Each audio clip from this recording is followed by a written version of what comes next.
Mga kaibigan, meron pa tayong gagawin sa ating mot-mot. Eto, sagad na yung adjustment ng ating drum brake. Yan, preno natin sa likod. Sagad na. Hindi ko na mapihit to. Parang gusto kong baklasin na lang to. Yan, para makita ko yung sitwasyon ng brake pad. Kasi ilang libo na rin tinakbo nito. Sige, kalasin natin to. Let's go!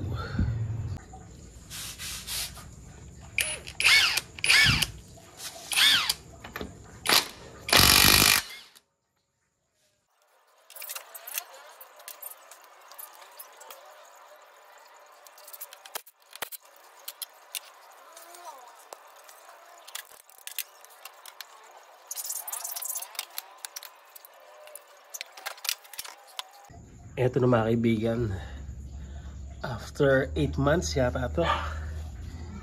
Ito yung itsura ng ating kinabit na brake pad. Okay pa naman. Ayan pa, may mga tanso-tanso pa. Maganda pa naman siya. Makapal pa oh. Matatagalan pa to. Pero pansin ko, okay, pansin nyo kanina, sagad na to. Kaya dadayaan natin. Para magamit pa natin ng matagal to, preno na to. Yan, pero linisin muna natin to. Tingnan ko nga yung dumi nito. Sobrang dumi. Linisin ko muna, tapos kalasin natin to. Tsaka natin ilagay yung pampa-branyo natin para parang branyo pa rin yung kapit. Tapos yung adjustment dito ay babalik natin sa dati kasi magno-normal siya ulit. Kasi kahit pa paano nabawasan to, kaya nga sagad na sagad yung adjustment natin di ba? Sige, linis mode. Ito na mga kaibigan, nilinis na natin pati itong ehe. Yan, lalagyan natin mamaya to, pero lalagyan ko muna ng grasa. Tapos ito yung technique na gagawin natin para hindi sagad na sagad yung adjustment dito, ay lalagyan natin ng alambre to. Ito, yan, para medyo kumapal. Isang hilera lang gagawin natin. Okay. Tapos isalpak na natin yung brake. Sige, lalagyan ko rin ng grasa to. Pero yung bago yun, lagyan muna natin ng kadena. Lagyan muna natin ng alambre. Let's go!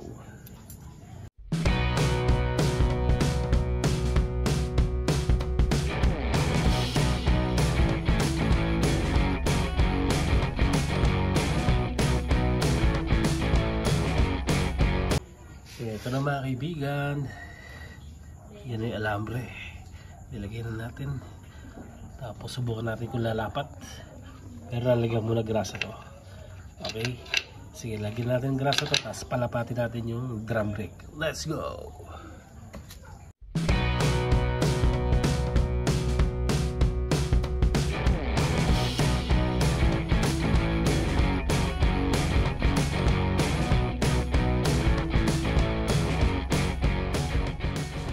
Yung mga kaibigan, tinanggal ko yung kinabit natin. Ito.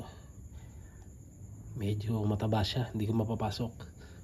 Naghanap ako ng mas manipis. Ito, mapapansin nyo, halos kalahati yung nipis na isa. Ayan. Kaya subukan natin ito mas manipis, kasi hindi ko mapapasok yung gulong kanina. Kaya tinanggal ko ulit dito. Ngayon, ikapit natin to. Tapos isalpak natin ulit yung gulong mamaya. Let's go!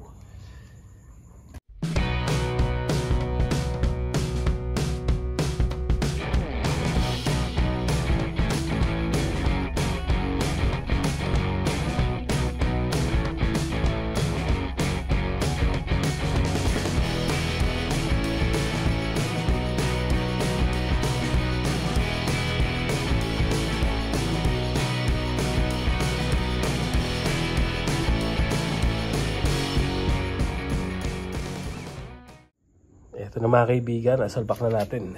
Ayan o. Sakto-sakto. Yung maliit na alambre. Pero syempre kakalasin ko pa to. Tinesting ko lang kung sasalpak. Salpak naman siya. Lilinisin ko pa mabuti yung brake pad at saka itong gulong. Kasi parang medyo nadamihan siya.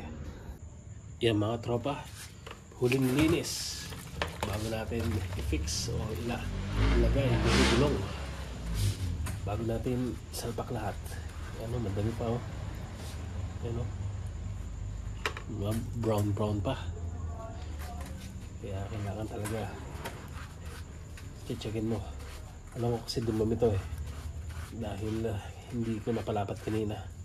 Kaya naglapat ulit ako ng bago, bali pangatlong lapat. Yan, linisin natin mabuti para matagal-tagal na walang bukasan to. Baka 1 taon din to. Parang yung center stand natin kanina, di ba? Center stand natin, taon na natin bubuksan yan next November. Ngayon naman ito makapal pa, pero mga 8 months na rin tong pad na to. Makapal pa kasi kaya nakakahinayang na palitan ng bago. Kaya naglagay tayo ng alambre.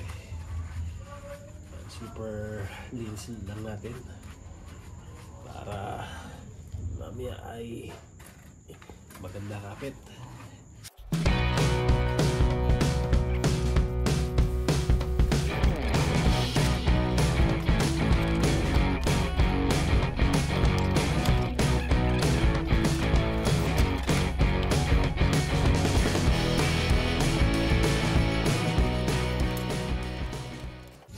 Lapat muna natin sa kabila, tapos check natin yung brake. Okay. Yung pagkatapos na adjustment natin ay kung malakas yung preno, pagkaayos natin. Ayan po. Alright, perfect. Tapos tingnan natin yung adjustment kung malalim pa rin o hindi na. Ito po, ayan. Hindi na po malalim. Normal na ulit. Ayan o. Ayos. Perfect yung ating pagkakabit ng ating brake system. Alambre lang yung nilagay natin para bumalik sa dating lakas ng preno at saka yung hindi na masyado malalim. Ayan. Kasi sayang yung brake, makapal pa eh. Diba? Yung nakita nyo yung brake pad natin. Makapal pa. Pwede pa. Yan. Alright. Okay na ang ating brake. Normal na ulit at pang matagalan na naman na gamit to. Pa 1 taon to bago natin buksan ulit. Okay, panalo.